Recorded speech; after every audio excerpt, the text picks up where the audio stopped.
The small propeller plane banked hard to the left, revealing a vast, unbroken sea of green. The Amazon. From above, the jungle looked endless, a living, breathing ocean of trees stretching to the horizon in every direction. My heart hammered with excitement and fear. I'd trained, read, watched, but nothing prepared me for this scale. The reality of what I was about to do hit me all at once, a mix of anticipation and dread swirling in my chest. The pilot's thumbs up was the last human comfort before he dropped me at a remote outpost. A tiny scar in the endless jungle, his easy confidence contrasted sharply with my own uncertainty, and as the engine idled down, I realized how far I was from everything familiar. As I stepped out, the air hit me. Thick, wet, heavy with the scent of earth and decay. The humidity was like a living thing, wrapping around me, making every breath feel dense and foreign. Humidity clung to my skin, excitement warring with a knot of apprehension. Sweat beaded instantly, and I could feel my shirt sticking to my back, a constant reminder of the Amazon's intensity. I was an intruder in a kingdom with its own rules. The trees towered above, ancient and indifferent, their tangled roots and thick vines forming a barrier between me and the unknown. The plane vanished, its noise swallowed by the jungle's hum, leaving a silence that underscored my isolation. The sudden quiet was almost deafening, broken only by the distant calls of unseen creatures. My guide was supposed to meet me, but the outpost was deserted. Just a sagging hut and the oppressive green wall pressing in. The emptiness felt ominous, as if the jungle itself was waiting to see what I would do next. My plan had already unraveled. The careful itinerary I'd made was useless now, replaced by uncertainty and a growing sense of vulnerability. Panic threatened, but I forced myself to stay calm and assess.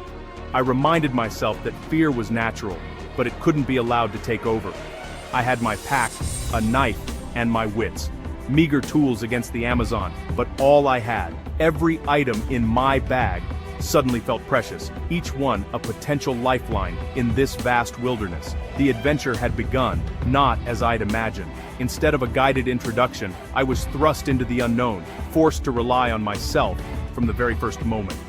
I took a deep breath, reality settling in. This wasn't a game or a guided tour. My survival was in my hands. The stakes were suddenly, unmistakably real. I checked my gear, secured my pack, and made sure my knife was ready. Every movement was deliberate, a small act of control in a place where so much was out of my hands. The sun was already descending, shadows stretching through the canopy. The golden light was beautiful, but it was also a warning. Night would come quickly, and with it, new dangers. I had only a few hours of daylight to find a defensible spot for the night. Every instinct told me to move, to find shelter before darkness made the jungle even more unforgiving. I needed to start thinking like a survivor, not a tourist. Every decision now mattered. Every choice could mean the difference between safety and disaster. The thrill was gone, replaced by a sobering sense of danger. The jungle was alive with sounds and movement, each one a reminder that I was not alone here. I moved quickly, scanning for shelter, every step a reminder that the wild adventure had just become very real. The ground was uneven, roots and vines threatening to trip me with every stride. The jungle was indifferent to my presence. Its creatures went about their lives, unconcerned with my struggle, as if I were just another shadow passing through. I was alone, and the only way out was through. There was no turning back, no easy escape, just the challenge ahead and the will to survive. My wild adventure had just taken a very real, very dangerous turn. As night crept in, I steeled myself for whatever the jungle would throw at me next, knowing that this was only the beginning. The jungle was a chaotic symphony, buzzing insects, shrieking birds, and the constant rustle of unseen creatures. Every sound was a potential threat or opportunity, overwhelming my senses. The heat was relentless, sweat pouring, the air thick enough to drink. Rain came suddenly, drumming on leaves, turning the ground to mud. Giant trees soared overhead, their canopies blocking sunlight, casting the forest floor in perpetual twilight. Roots and underbrush tangled my every step, claustrophobia closing in. There were no paths, no landmarks, just endless green. My compass felt inadequate in this disorienting maze. The jungle resisted every inch of progress, reminding me I was a trespasser. Navigating was slow, exhausting work. This was its world, and I was just passing through. Water was my first priority. Dehydration could kill faster than hunger. My bottle was half empty, so I listened for the faintest sound of running water. Heading downhill, I slipped and stumbled, but finally heard a gurgle. Pushing through ferns, I found a clear stream, my lifeline. Drinking straight from it was risky, so I used purification tablets and waited, fighting the urge to gulp it down. When it was finally safe, the cool water was pure bliss, clearing my head and easing my fatigue. With water secured, I turned to the next urgent task shelter. The sun was dropping fast, and the jungle was preparing for night. I needed a safe place before darkness fell. Every decision was now about survival. The jungle demanded respect and discipline. I was learning quickly. Night would bring new dangers. With water secured, my next priority was shelter. Sleeping directly on the jungle floor was simply not an option, not with all the creatures and dampness lurking below. I scouted the area and found 2 sturdy trees near the stream, perfectly spaced for a platform. Using my machete, I cut saplings and gathered as much wood as I could carry, knowing a raised bed would keep me safer. The work was exhausting. Humidity clung to my skin, sweat stinging my eyes and dripping down my face. But I pressed on, driven by the need for security. I wove a sturdy base from flexible branches, carefully interlacing them for strength, then layered thick palm fronds to create a mattress and a makeshift roof, hoping it would keep out the rain and insects. As darkness crept in, the jungle's sounds shifted, birds quieted, and the calls of nocturnal animals began. Urgency drove my hands to work faster, racing against the fading light. My crude shelter wouldn't win any awards for design, but it kept me off the ground and out of the rain, offering a sense of protection in the wild unknown. I climbed up, testing its strength with cautious movements. It held my weight, and I felt a wave of relief. Lying back on the palm fronds, I felt a surge of accomplishment and a rare moment of comfort, despite the wildness all around me. Below, the jungle floor came alive with rustles and slithers, snakes, insects and unseen creatures moving through the leaves, a constant reminder of why elevation was essential. My shelter was more than just a bed. It was my fortress for the night, a barrier between me and the unknown dangers lurking in the darkness. I listened to the night chorus, the calls of frogs, insects, and distant animals. Grateful for this small victory and the safety I had managed to create, the jungle was unforgiving, its dangers ever present, but I'd carved out a tiny pocket of safety, a place to rest and regroup. As night settled over my camp, I steeled myself for whatever the long hours ahead might bring, determined to make it through until morning. By day 2, hunger gnawed at me. Energy was running low. I had an emergency ration bar, but saved it for a true crisis. Foraging was my only option. I searched for edible palm hearts and grubs in rotting logs, unappetizing, but packed with protein. Overcoming disgust, I gathered grubs and found a young acai palm for its tender core. Roasting the grubs on a hot rock made them slightly more palatable. The meal was meager, but it silenced my hunger and boosted my confidence. Every edible find was a small victory, proof I could read the jungle's offerings. The Amazon was both adversary and provider. Each meal built my resilience. I was learning to survive, not just endure. The jungle's duality was clear, danger and provision, side by side. I was becoming an active participant in my own survival. The Amazon teemed with life, armies of ants, giant spiders, and chattering monkeys in the canopy. Every step, I felt watched by unseen eyes. Not all encounters were magical. At the stream, I froze at the sight of a fer-de-lance snake. One misstep could be fatal.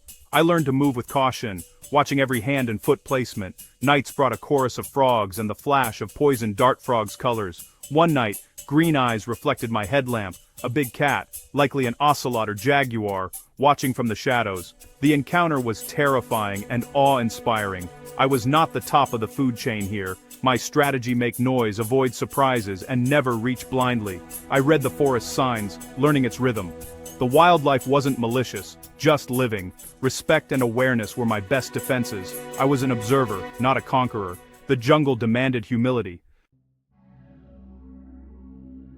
Nights were the hardest. Darkness brought primal fear and relentless insects. Every sound was magnified, my mind conjuring threats from every shadow. My small fire was my only comfort. Mosquitoes swarmed, biting through clothes, their itch maddening. Sleep was rare, broken by noises or crawling sensations.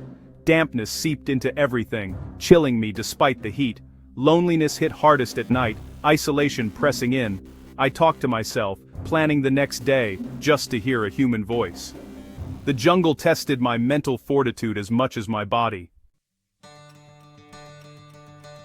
Survival was as much mental as physical. Despair lurked at the edges, especially during long, dark nights. I broke challenges into small tasks: find water, build shelter, forage food, keep the fire going. Each completed task was a victory, fueling confidence and determination. I found strength in the Amazon's beauty, a morpho butterfly, a sunrise above the canopy. These moments reminded me I was in a place of wonder, not just danger. Hope became my most vital tool. I imagined rescue, replaying it in my mind as motivation. This wasn't just daydreaming, it was survival. I refused to let my story end here. Determination became my fire. Losing hope would mean losing everything. I fought to keep that fire alive.